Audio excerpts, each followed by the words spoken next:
身邊闖出過，夕陽照亮了天空，鋪滿火紅的顏色，把星星都掉進了銀河。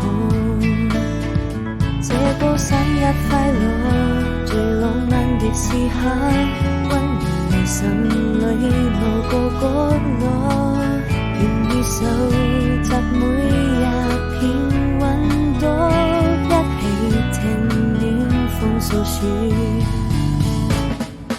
去看煙火，許多年以後，這是我們的生活。再不遠的光後，路沒有盡頭，空氣已現十分隻遠。慢慢發現一種叫做對彼此的承諾，如今就已不再親密。這氛圍從來難分對與錯，知否這也不算什麼。